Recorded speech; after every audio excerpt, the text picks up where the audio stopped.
चलिए शुरू करते हैं आज ऑक्सीडेशन एंड रिडक्शन रिएक्शन। ये कैरेक्टरिस्टिक्स ऑफ केमिकल रिएक्शन का लास्ट कैरेक्टरिस्टिक्स है और इसके बाद ये कैरेक्टरिस्टिक्स समाप्त हो जाएगी। ठीक है, तो कैरेक्टरिस्टिक्स ऑफ केमिकल रिएक्शन में ये last oxidation and reduction reaction. तो यहाँ पर देखिएगा ऑक्सीडेशन एंड रिडक्शन रिएक्शन। तो पहले हम बात करेंगे ऑक्सीडेशन, उसके बाद बात करेंगे हम रिडक्शन के बारे में। ठीक है, ये चैप्टर 2-3 और लेक्चर के बाद समाप्त हो जाएगा। ये टोटली मैं आपके पूरी तरह से आपके चैप्टर को मैं आज तो नहीं लेकिन नेक्स्ट वीडियो में खत्म कर देंगे। ठीक है, तो देखते हैं ऑक्सीडेशन है रिडक्शन। ऑक्सीडेशन किसे कहते हैं? तो ये 5, 4 और 3, 7 ऑक्सीडेशन के 7 डिफिनीशन है। लगभग सब एक ही तरह के हैं लेकिन उसके कहने के तरीके अलग अलग हैं। जैसे addition of oxygen is known as oxidation. यदि किसी भी एलिमेंट के साथ ऑक्सीजन जुड़ता है तो उस एलिमेंट का ऑक्सीडेशन हो रहा है। ठीक है, ये लिखा हुआ E.N electronegative element. Addition of electronegative element is called oxidation. Electronegative element यानी ऑक्सीजन भी क्या है? इलेक्ट्रोनिगेटिव एलिमेंट है। तो या तो कहिए कि एडिशन ऑफ ऑक्सीजन या एडिशन ऑफ इलेक्ट्रोनिगेटिव एलिमेंट, क्योंकि यहां पर ऑक्सीजन पहले से ही इलेक्ट्रोनिगेटिव एलिमेंट के रूप में जाना जाता है। तो addition of oxygen is known as oxidation या addition of electronegative element is known as addition. और ये नॉन मेटल लिखा हुआ है तो ऑक्सीजन क्या है? नॉन मेटल है, तो addition of non metal is also known as oxidation. तो 3 डिफिनीशन हो गए ऑक्सीडेशन के। Addition of oxygen is known as oxidation, addition of electronegative element is known as oxidation, addition of electronegative element oxidation, addition of non metal is known as oxidation. ठीक है, तो ये oxidation के 3 definition इधर हो गए। Elimination of hydrogen, hydrogen के निकलने को भी ऑक्सीडेशन कहते हैं। इलेक्ट्रोपॉजिटिव एलिमेंट के निकलने को भी क्या कहते हैं? ऑक्सीडेशन कहते हैं। मेटल के निकलने को भी हम क्या कहते हैं? ऑक्सीडेशन कहते हैं। और इलेक्ट्रॉन के निकलने को भी हम ऑक्सीडेशन कहते हैं। यदि किसी एलिमेंट से इलेक्ट्रॉन निकल रहा है तो उसका ऑक्सीडेशन ही हो रहा है। जैसे यहां पर देखिए, यहां से इस सल्फर से एक इलेक्ट्रॉन निकल रहा है, मतलब इसका क्या हो रहा है? ऑक्सीडेशन हो रहा है। यहां से 2 इलेक्ट्रॉन निकल रहा है तो एसएन का यानी टीन का ऑक्सीडेशन हो रहा है। तो ऑक्सीडेशन के 7 डिफिनीशन है।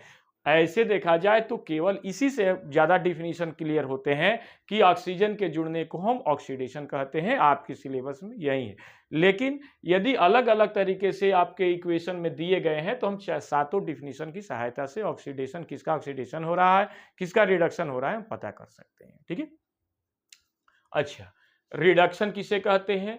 देखिएगा, यहां पर ऑक्सीजन के जुड़ने को ऑक्सीडेशन कहते हैं, तो यहां पर ऑक्सीजन के निकलने को क्या कहते हैं? रिडक्शन कहते हैं। माइनस साइन लगा हुआ है तो ये क्या दिखा रहा है?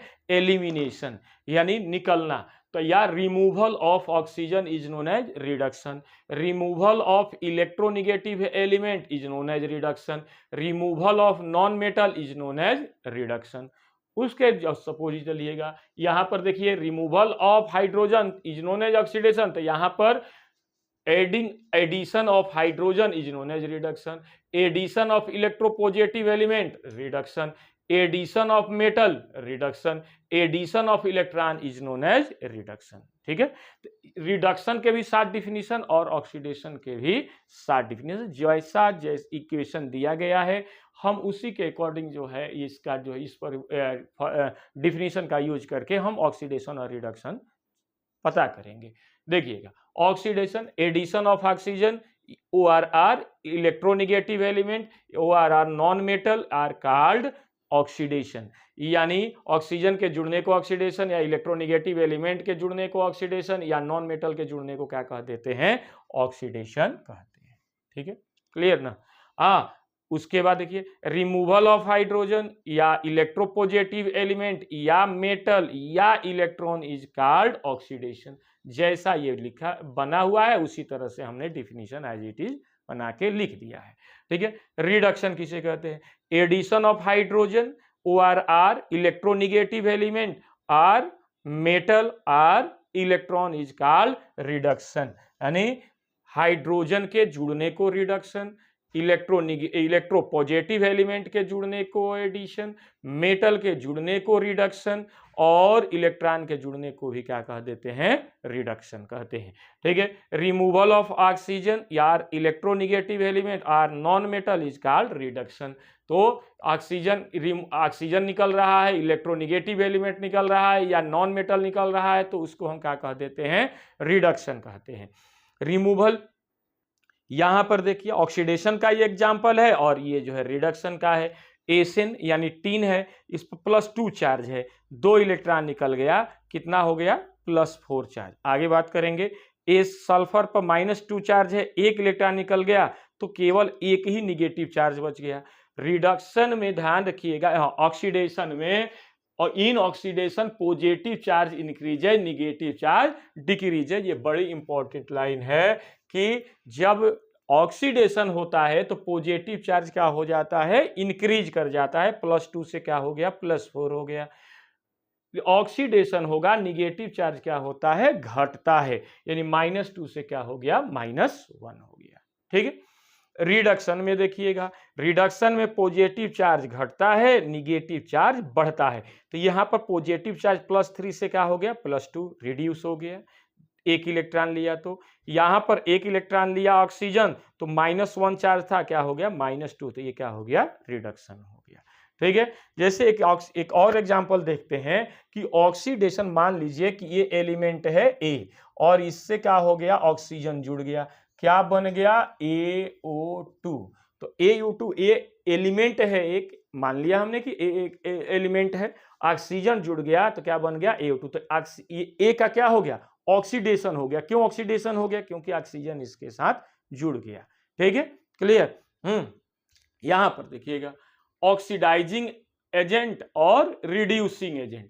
ऑक्सीडाइजिंग एजेंट क्या होते हैं, वे एलिमेंट या वे कंपाउंड जो किसी दूसरे एलिमेंट या कंपाउंड को क्या कर दे, ऑक्सीडाइज कर दे और खुद अपने आप को क्या कर दे, रिड्यूस कर दे, तो उसको हम ऑक्सीडाइजिंग एजेंट कहते हैं।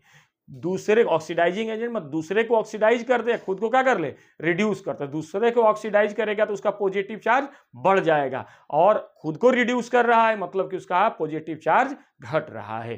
ठीक है, तो the element or compound which oxidise other and reduce itself called oxidising agent.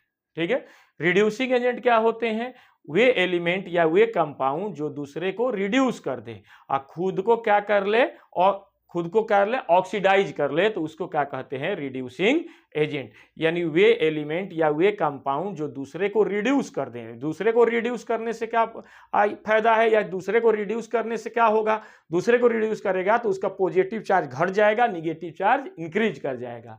और अपने को ऑक्सीडाइज कर ले रहा है तो ऑक्सीडाइज करेगा तो पॉजिटिव चार्ज क्या होगा, बढ़ जाएगा या निगेटिव चार्ज घट जाएगा। ठीक है, और जो रिड्यूसिंग एजेंट होते हैं वो क्या करते हैं, इलेक्ट्रॉन डोनेट करते हैं। इलेक्ट्रॉन डोनेट करेंगे तो भी उसका पॉजिटिव चार्ज घटेगा या निगेटिव चार्ज बढ़ेगा। और खुद को क्या कर ले, ऑक्सीडाइज कर ले, है ना। रिड्यूसिंग एजेंट क्या करते हैं, इलेक्ट्रॉन डोनेट करते हैं, जबकि ऑक्सीडाइजिंग एजेंट क्या करते हैं, इलेक्ट्रॉन एक्सेप्ट करते हैं। जैसे यहां पर एक एग्जांपल पर देख लेते हैं, यहां पर जिंक पर क्या चार्ज है, +0 है। कोई भी सिंगल एटम का चार्ज कितना होता है, 0 होता है। यहां पर सल्फेट है -2 और ये फेरस आयन है तो ये क्या हो जाएगा, +2। तो यहां पर जिंक जो है क्या करेगा, देखिए इलेक्ट्रोकेमिकल सीरीज के अकॉर्डिंग, इलेक्ट्रोकेमिकल सीरीज फिर से रिपीट कर रहे हैं कि इलेक्ट्रोकेमिकल सीरीज क्या होती है, कोई भी केमिकल रिएक्शन, ध्यान रखिएगा, कोई भी आयनिक जो केमिकल रिएक्शन है वो टोटली इलेक्ट्रोकेमिकल सीरीज पर ही बेस्ड है। इलेक्ट्रोकेमिकल सीरीज क्या होती है या रिएक्टिविटी सीरीज क्या होती है कि डिफरेंट एलिमेंट को उसके रिएक्टिविटी के ऑर्डर में अरेंज कर देते हैं तो उसको हम कहते हैं इलेक्ट्रोकेमिकल सीरीज या रिएक्टिविटी सीरीज। अब ये उसमें बीच में हाइड्रोजन पाया जाता है, हाइड्रोजन से माना जाता है हाइड्रोजन से ऊपर पाए जाने वाले एलिमेंट की रिएक्टिविटी या उसकी रिएक्टिविटी कह लीजिए ज्यादा होती है, जबकि हाइड्रोजन से नीचे पाए जाने वाले एलिमेंट की रिएक्टिविटी कम होती है। यानी हाइड्रोजन से ऊपर पाए जाने वाले एलिमेंट हाईली रिएक्टिव होते हैं और हाइड्रोजन से नीचे पाए जाने वाले एलिमेंट लेस रिएक्टिव होते हैं। तो यहां पर देखिएगा जिंक क्या है, हाइड्रोजन से ऊपर पाया जा रहा है, हाइड्रोजन से ऊपर पाया जाएगा, और लोहा कहां पाया जाता है, ध्यान रखिएगा ये भी हाइड्रोजन से ऊपर ही पाया जाता है, ध्यान रखिएगा। तो ये ध्यान रखिएगा दोनों हाइड्रोजन से ऊपर पाए जाते हैं। तो अब हम देखेंगे कि इन दोनों में कौन ऊपर है। तो जिंक जो है फेरस से ऊपर पाया जाता है। आयरन के दो फॉर्म होते हैं, फेरस और फेरिक। फेरस हाइड्रोजन से ऊपर पाया जाता है, फेरिक हाइड्रोजन से नीचे पाया जाता है। लेकिन जिंक और आयरन यानी फेरस दोनों हाइड्रोजन से ऊपर पाए जाते हैं, लेकिन यदि दोनों में आपस में कंपेरिजन किया जाए तो ये जो है ऊपर पाया जाता है और फेरस नीचे पाया जाता है। तो ये हाईली रिएक्टिव होगा और ये क्या होगा, लेस रिएक्टिव होगा। तो हाईली रिएक्टिव होगा और ये लेस रिएक्टिव होगा। तो जिंक क्या कर देगा, लोहे को फेरस सल्फेट यानी उसके कंपाउंड से क्या कर देगा, डिस्प्लेस कर देगा। यही ना इलेक्ट्रोकेमिकल सीरीज कहती है। Electrochemical series always tells about when highly reactive elements always displace less reactive element from its compound. ठीक है, तो यहां पर हाईली रिएक्टिव एलिमेंट है, लेस रिएक्टिव एलिमेंट को क्या कर दिया है, डिस्प्लेस कर दिया है। तो डिस्प्लेस कर देगा तो ये जिंक यहां पर जगह ले लेगा। तो क्या बन जाएगा, जिंक सल्फेट और आयरन क्या हो जाएगा, बाहर निकल जाएगा। तो यहां पर यहां पर फेरस या आयरन पर +2 चार्ज है, तो यहां पर क्या हो जाएगा, 0। क्यों, क्योंकि सिंगल एटम का ऑक्सीडेशन नंबर 0 होता है। यहां पर देखिएगा ये -2 सल्फेट आयन पर, और यहां पर जिंक पर क्या हो जाएगा, +2। तो यहां पर देखिए 0 से ये क्या हो गया, +2 हो गया। और ये +2 से क्या हो गया, 0 हो गया। तो इस प्रकार जिंक का क्या हो गया, ऑक्सीडेशन हो गया, क्योंकि ऑक्सीडेशन में पॉजिटिव चार्ज इंक्रीज कर जाता है। और लोहे के ऊपर +2 चार्ज है और यहां पर क्या हो गया, 0 चार्ज हो गया। इसका मतलब कि लोहे पर क्या हो गया, लोहे का रिडक्शन हो गया। रिडक्शन में पॉजिटिव चार्ज घट जाता है। तो यहां पर जिंक का ऑक्सीडेशन होगा और जबकि लोहे का रिडक्शन होगा। यहां पर देखिए Fi है और CuSO4 है। तो Fi जो है कॉपर सल्फेट से रिएक्ट कर गया है। तो यहां पर आयरन का ये कौन सा फॉर्म लेंगे, हम फेरस फॉर्म लेंगे, फेरिक फॉर्म नहीं लेंगे। क्यों, क्योंकि फेरिक फॉर्म नीचे पाया जाता है, कॉपर भी नीचे पाया जाता है हाइड्रोजन से। तो ये आयरन क्या करेगा, कॉपर सल्फेट से कॉपर को डिस्प्लेस कर देगा। यहां पर देखिए ये -2 चार्ज है और ये क्या है, +2 चार्ज है। तो आयरन क्या करेगा, कॉपर को डिस्प्लेस कर देगा। तो डिस्प्लेस किया तो यहां पर देखिए क्या बन गया, फेरस सल्फेट। और फेरस पर यानी +2 चार्ज, आयरन पर क्या है, +2, और यहां पर क्या हो गया, 0। तो ध्यान रखिएगा ये 0 से क्या हो गया, +2। तो 0 से +2 है, मतलब आयरन का क्या हो गया, ऑक्सीडेशन हो गया। और कॉपर जो है +2 से क्या हो गया, 0, यानी मतलब कि कॉपर का क्या हो गया, रिडक्शन हो गया। तो यहां पर आयरन का ऑक्सीडेशन और कॉपर का क्या हो गया, रिडक्शन हो गया।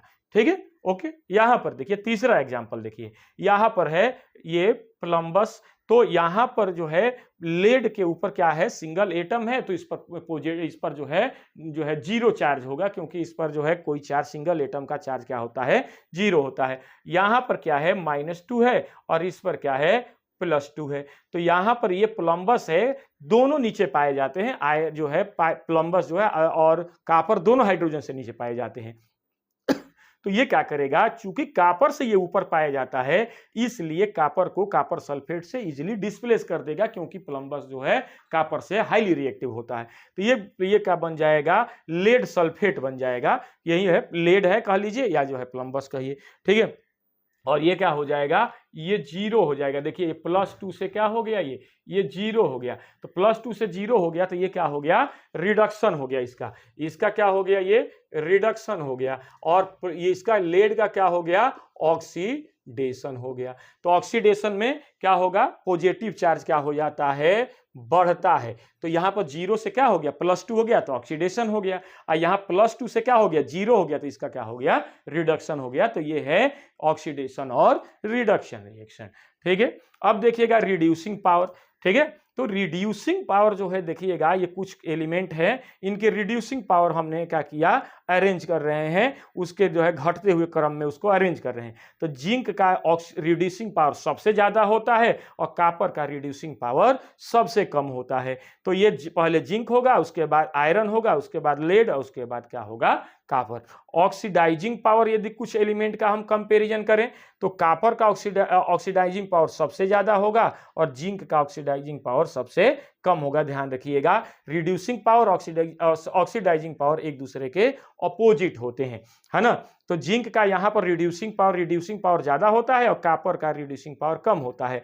ऑक्सीडाइजिंग पावर कॉपर का ज्यादा होता है और जो है जिंक का कम होता है। यहां पर देखिएगा एग्जांपल में कि ये पोटेशियम क्लोराइड है। पोटेशियम क्लोराइड किससे रिएक्ट कर गया है, फ्लोरीन से।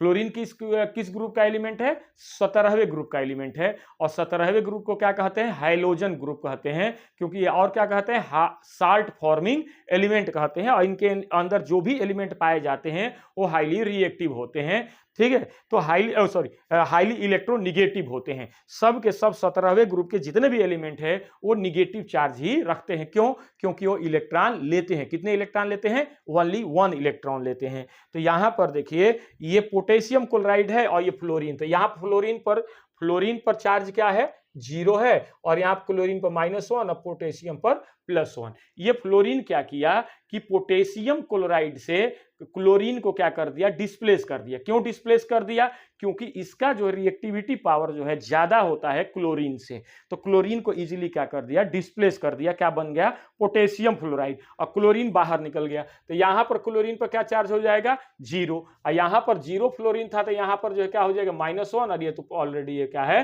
+1 है। तो यहां पर ये क्या किया, क्लोरीन का क्या कर दिया, क्लोरीन का जो रिडक्शन कर दिया, है ना। क्यों, रिडक्शन कर दिया, ऑक्सीडेशन कर दिया। ऑक्सीडेशन, क्योंकि -1 से क्या हो गया, 0, यानी निगेटिव चार्ज क्या हो रहा है, घट रहा है। और निगेटिव चार्ज कब घटेगा, रिडक्शन, ऑक्सीडेशन में निगेटिव चार्ज क्या होता है, घटता है ऑक्सीडेशन में। तो यहां पर फ्लोरीन क्या कर दिया, क्लोरीन का क्या कर दिया, ऑक्सीडेशन कर दिया, यानी निगेटिव चार्ज से क्या हो गया, वो 0 हो गया, खुद क्या हो गया, रिड्यूस हो गया। तो देखिएगा ऑक्सीडाइजिंग एजेंट क्या करते हैं, ऑक्सीडाइजिंग एजेंट दूसरे को ऑक्सीडाइज कर देते हैं और खुद को क्या कर लेते हैं, इटसेल्फ रिड्यूस कर देते हैं। तो इस प्रकार फ्लोरीन यहां पर क्या हो गया, ऑक्सीडाइजिंग एजेंट हो गया। ये ऑक्सीडाइजिंग एजेंट है और ये ऑटोमेटिकली क्या हो जाएगा, रिड्यूसिंग एजेंट हो जाएगा। तो यहां पर KF और Cl2 बन गया। यहां पर पोटेशियम ब्रोमाइड है। ब्रोमीन भी किस ग्रुप का एलिमेंट है, 7th ग्रुप का एलिमेंट है या 17वें ग्रुप का एलिमेंट है।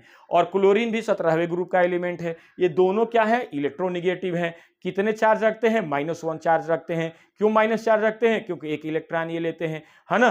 तो यहां पर देखिएगा कि क्लोरीन है, तो क्लोरीन पर चार्ज क्या होता है, 0। यहां पर क्या है, -1 है, इसका चार्ज क्या है, +1। ये क्या किया, क्लोरीन ब्रोमीन को डिस्प्लेस कर दिया। क्यों, क्योंकि इसकी रिएक्टिविटी जो है ज्यादा होती है ब्रोमीन से। तो हटा करके और उसका जगह ले लेगा, क्या बन जाएगा, पोटेशियम क्लोराइड, और ये क्या हो जाएगा, ब्रोमीन बाहर निकल जाएगा। यहां पर देखिए ये जो है -1 और ये क्या हो गया, +1। तो यहां ब्रोमीन -1 से क्या हो गया, 0 हो गया। तो ब्रोमीन का -1, इसका मतलब क्या हुआ कि ऑक्सीडेशन हो गया। ब्रोमीन का क्या हो गया, ऑक्सीडेशन हो गया, क्योंकि ऑक्सीडेशन में निगेटिव चार्ज क्या होता है, घटता है। तो देखिए -1 से ये 0 हो गया, मतलब निगेटिव चार्ज घट गया। और पॉजिटिव चार्ज क्या होता है, बढ़ता है। तो यहां पर क्लोरीन पर 0 है लेकिन यहां पर -1 हो गया। तो क्लोरीन, जब निगेटिव चार्ज बढ़ता है तो क्या होता है, रिडक्शन होता है। तो यहां पर क्लोरीन का क्या हो गया, रिडक्शन हो गया, है ना, रिडक्शन हो गया। इसका क्या हो गया, ऑक्सीडेशन हो गया। तो इस तरह से क्लोरीन को क्या कहेंगे, ऑक्सीडाइजिंग एजेंट। क्यों ऑक्सीडाइजिंग एजेंट कहेंगे, क्योंकि ब्रोमीन का क्या कर दिया है, रिडक्शन कर दिया है। ब्रोमीन का क्या कर दिया है, ऑक्सीडेशन कर दिया है। तो जो ऑक्सीडेशन करेगा उसको क्या कहलाएगा, ऑक्सीडाइजिंग एजेंट, और दूसरे को क्या कह देंगे हम, रिड्यूसिंग एजेंट। ओके, ठीक है। अब यहां पर देखिएगा पोटेशियम आयोडाइड, तो पोटेशियम आयोडाइड है, तो यहां पर पोटेशियम आयोडाइड है और यहां पर ब्रोमीन है, तो आयोडीन भी किस ग्रुप का एलिमेंट है? 17वें ग्रुप का या 7th ग्रुप का एलिमेंट है। अब पोटेशियम किस ग्रुप का एलिमेंट है? फर्स्ट ग्रुप का एलिमेंट है। किस ब्लॉक का है? ब्लॉक एस ब्लॉक का एलिमेंट है। और ब्रोमीन किस ब्लॉक का है? पी ब्लॉक का एलिमेंट है ना। क्यों एस ब्लॉक का एलिमेंट है पोटेशियम? क्योंकि इलेक्ट्रॉनिक कॉन्फ़िगरेशन करने पर इसका लास्ट इलेक्ट्रॉन किसमें जाता है? एस सब ऑर्बिट में जाता है। और ये सब फ्लोरीन, ब्रोमीन, आयोडीन, क्लोरीन, ये 17वें ग्रुप का एलिमेंट क्यों है? क्योंकि इलेक्ट्रॉनिक कॉन्फ़िगरेशन करने पर इसका लास्ट इलेक्ट्रॉन किसमें जाता है? पी सब ऑर्बिट में जाता है, इसीलिए पी ब्लॉक का एलिमेंट कहलाता है। ठीक है, तो यहां पर देखिए ब्रोमीन पर क्या चार्ज है? 0 है। यहां पर क्या है? -1 और इस पर क्या है? +1 है। तो ब्रोमीन क्या कर दिया? ऑक्सीजन आयोडीन का क्या कर दिया? ऑक्सीडेशन कर दिया। क्यों ऑक्सीडेशन कर दिया? क्योंकि -1 से क्या हो गया? 0 हो गया। ऑक्सीडेशन में क्या होता है? निगेटिव चार्ज क्या होता है? घटता है। तो निगेटिव चार्ज घट गया, इसका मतलब कि ब्रोमीन क्या है? ऑक्सीडाइजिंग एजेंट है। और ये ऑलरेडी ये क्या हो जाएगा? ये रिड्यूसिंग एजेंट होगा। ठीक है, तो यहां पर देखिएगा थोड़ा सा oxidising power, fluorine, chlorine, bromine, iodine में ऑक्सीडाइजिंग पावर क्या है? फ्लोरीन सबसे ज्यादा ऑक्सीडाइजिंग पावर रखता है। क्यों ऑक्सीडाइजिंग पावर रखता है? क्योंकि हाईली इलेक्ट्रोनेगेटिव एलिमेंट है। पूरे पीरियोडिक टेबल में सबसे ज्यादा हाईली इलेक्ट्रोनेगेटिविटी किसकी होती है? फ्लोरीन की होती है। ठीक है, और जो सबसे कम जो है ऑक्सीडाइजिंग पावर किसका होता है? आयोडीन का होता है ना। तो अरेंज करेंगे तो पहले फ्लोरीन, उसके बाद क्लोरीन, उसके बाद ब्रोमीन, उसके बाद ध्यान रखिएगा F नहीं लिख रहे हैं, F2Cl2 Br2 I2 लिख रहे हैं। क्यों? क्योंकि नॉन मेटल है, ये सभी के सभी क्या है? नॉन मेटल है। और नॉन मेटल हमेशा मॉलिक्यूलर फॉर्म में ही एग्जिस्ट करते हैं। ठीक है, रिड्यूसिंग पावर क्या देखिएगा, तो इसके just opposite reducing power, iodine का जो है सबसे ज्यादा रिड्यूसिंग पावर होगा और फ्लोरीन का रिड्यूसिंग पावर सबसे कम होगा। ये -1 चार्ज क्यों रखता है? क्योंकि इसके आउटर मोस्ट ऑर्बिट में केवल 7 इलेक्ट्रॉन होते हैं, तो ऑक्टेट फुलफिल करने के लिए केवल इसको 1 इलेक्ट्रॉन की रिक्वायरमेंट होती है। 1 इलेक्ट्रॉन लेता है, इसलिए इस पर केवल -1 चार्ज ही होता है। तो इस तरह से ये क्या हो गया? Reducing power. तो आज की क्लास कैसी लगी कमेंट कीजिएगा। आज यहीं तक, और नेक्स्ट वीडियो में हम नेक्स्ट टॉपिक लेकर के आएंगे। ठीक है, okay, thank you very much.